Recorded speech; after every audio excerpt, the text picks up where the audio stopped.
and we are absolutely stoked to have him. Thanks to our good friends, as always, at Jiffy Lube, Mr. Kevin Huerter. Kevin, it's Dave, it's Jason. Thanks for joining us, my man. Oh, thank you guys for having me on. Really exciting. Hopefully it's a good year. Glad to be on this with you guys.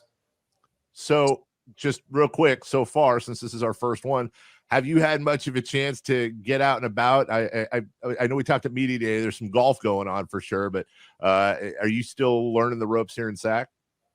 I am. It's taken a little bit of time, but it's something I'm definitely trying to do, is get out, find new restaurants.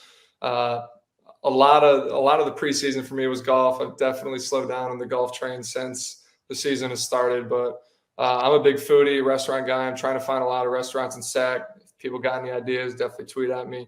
But just trying to learn the city, find some friends, and off days like today, it's great to be able to have things to do and get out in the city and see people, meet people. So is there a specific type of food that's number one in your wheelhouse? You're trying to find that particular brand, like Sacramento's best at this? Is that what you're looking for? I've always been an Italian fan, but I haven't heard many good recommendations on the Italian front. Gotten a lot of good sushi here in Sac. Gotten a lot of good, couple good steakhouses, couple good like Vietnamese spots, but a lot of good sushi. So it's a little bit different, from the East Coast. I'd say over under what, about 27 recommendations from 𝘿𝙀𝘽𝙐𝙀. There are. Now you should see. I got a whole notes page in my phone, and 𝘿𝙀𝙀𝘐 was the first recommendation from the first 10 people I met here. Yeah, my guy Taro, he's the best. All right, so let's, before we get into basketball, I want to get it out of the way, the big elephant in the room. So here's the rules, everybody listening. Jason and I can say whatever we want. Kevin Huerter is the guy with the wallet. So you feel free to comment or not comment, but we're fresh off, a day plus. We got Cleveland coming up tonight. That's a heartbreaker in San Francisco. And I tweeted out, as did a lot of people, the play at the end of the game. You went up for the shot, and Clay fouled you not once, not twice, a minimum of 3 times in the last 2-minute report, much like the Tyler Hero travel, which doesn't help, came out and said that was not the right call. You pleaded your case. I know you knew you weren't going to win there, but what does that do mentally, and how are you feeling today about it? It's definitely, it's a tough situation to be in. It's, it's so hard to win in this league. I think, we've been working so hard as a team, and obviously as a city, they want us to win. And, just felt like we've definitely had opportunities really twice now in the past week to, have games go differently. And obviously a couple calls and a couple things haven't gone our way. And it's just, it's frustrating to be in those positions. And, similarly to how I tweeted, it doesn't feel like as players you have much power with what's going on. I think I knew right away walking off the court what that 2-minute report was going to come out and say yesterday, and it said what we all thought it was going to. But at the end of the day, we walk out of there with a loss, and we walked out of Miami with a loss. And for a team and a city that's trying to change things and continue to get as many wins as possible, it's a frustrating pill to swallow walking off the court. Kevin, what do you think for Coach Brown to come out twice now and really protect you guys, blast the officials in a soft way? I mean, he could have pounded the table, punched the microphone, but he made his point, and it didn't result in the second time here. But what did that do for you? What do you think it's done to the league to at least put that on notice? Yeah, I mean, that's huge for us as players. I've seen our coach fighting for us. I think it would have spoke volumes if he didn't say anything at all. And yeah, it wasn't like he was malicious. Tyler Hero's a great player. We know Steph Curry's a great player. Klay Thompson, great player. It was taking nothing away from those players or those teams. But, he, as well as we all do, think we have every right to speak on something that, we thought was wrong. And so him just coming out and saying something is huge, obviously, for us in the locker room, just knowing he has our back. And just trying to put on notice. We obviously want things to turn around here. We want respect across the league, obviously within the referee crowd, and Coach Brown is making sure that certain things don't go unnoticed. Being on Atlanta last year, a team that's been in the playoffs. By the way, you're listening to the Kevin Huerter Show each and every Wednesday, 8:27, brought to you by our good friends at Jiffy Lube. You come from a playoff culture, and you come to a place in Sacramento that hasn't made it in 16 years. Now, we as fans are used to getting screwed by refs, but as a player, it even without those 2 plays, is it palpable to you, the difference in how Kings games are called versus games in the past? Is that something you can feel, or is it just really the big plays? It hurts me to say this, but yes, honestly, that is something within the first 6 games has been noticeable. I won't say which teammates, but a couple teammates that have been here said things are different here in Sac.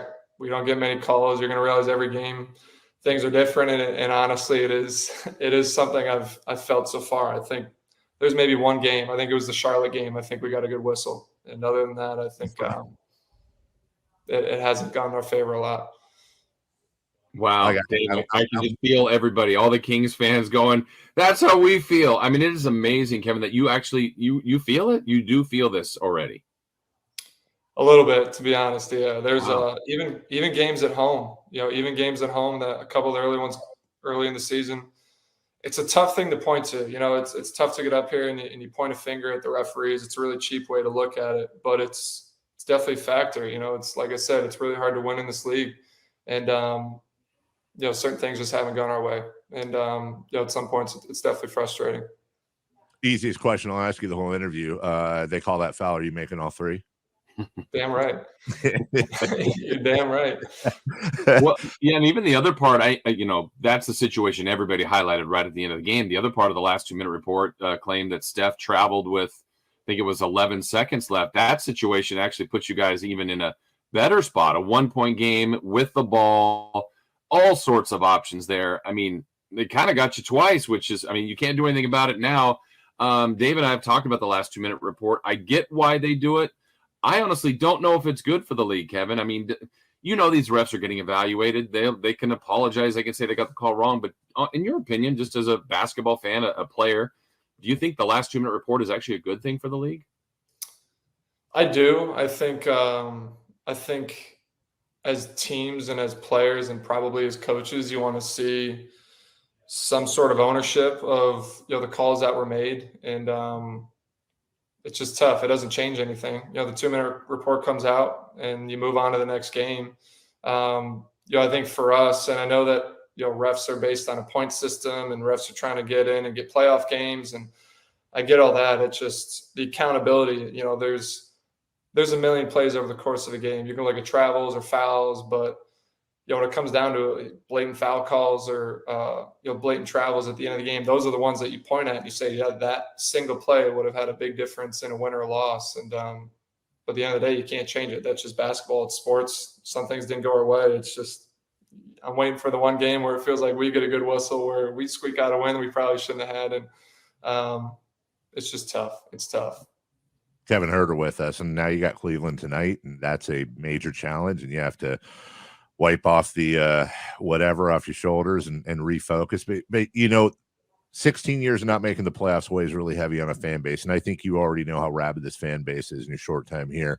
But it does seem that there's a palpable change beginning in the culture, especially on the defensive end. And, between obviously Coach Brown, Doug Christie, and everybody on that staff, it really seems like the communication level and the accountability level on defense is something that we haven't seen in a while. Is that something you see as well? No, it is. I mean, Coach Brown he's huge with accountability. You've seen there's a lot of times he calls quick timeouts, and those timeouts are 95% of the time because we're screwing up something defensively. I think I had one in transition against the Warriors. We're not getting back, and that was a major key to the game, is not letting them score in transition. Across practice, it doesn't matter if you're the 16th guy on the team or the first guy. He's very big on accountability. He's not afraid to call anybody out.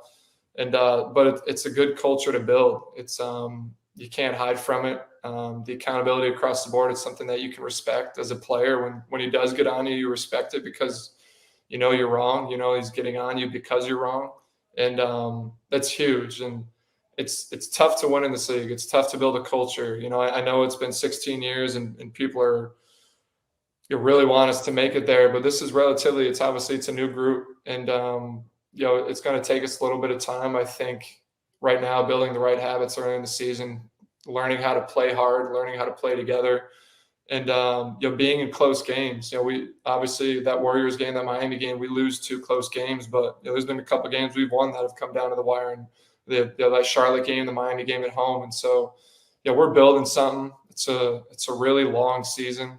I'm not sure what our record is. We're 3-6 or 3-7 right now. I'm not sure, but we're looking at a big picture. If we continue to do the right things, play the right way, lay the right foundation, we're really excited for where we could be going. I want to ask you about one of those wins was Saturday in Orlando. Time seems to stop. De'Aaron Fox is as quick as anybody in the league, and it just looking back on it, it felt like a play like that might go to De'Aaron, and he's just going all the way. But he just seems so under control, so measured, and obviously the result is fantastic. What was your take on watching basically De'Aaron hit one heck of a shot? I mean, he's unbelievable. That whole overtime, it was just bucket after bucket after bucket, just carrying us. Even to send it to overtime, it was, I think he had the last couple buckets of that. Just the literal definition of willing us to a win on the road. It's what you need out of your best player, out of your superstar. And wasn't surprised when that shot went in. He was in a different type of groove. For him to be so aware of the clock and seemed to be playing at his own pace. He was so under control, was relaxed, and took that shot where it went in as the buzzer sounded. It's everything you need from someone who we're going to count on, obviously, to manage games for us and close out games. That was a huge shot, a big win for us on the road, a game that we almost gave away. And he obviously came and saved us and really piggybacked us to a win. And it's not like you're not used to playing with pretty dynamic point guards. Going from Trey to De'Aaron, do you see some similarities between the two of them? Obviously speed, but beyond that?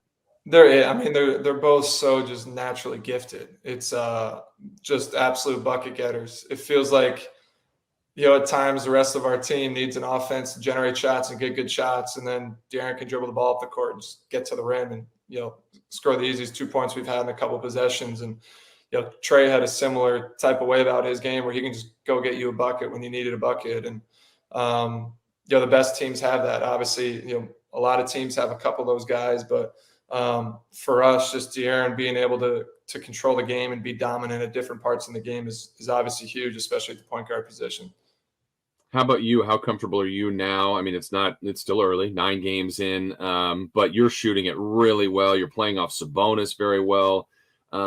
Just your adjustment to a new group and kind of a new offense.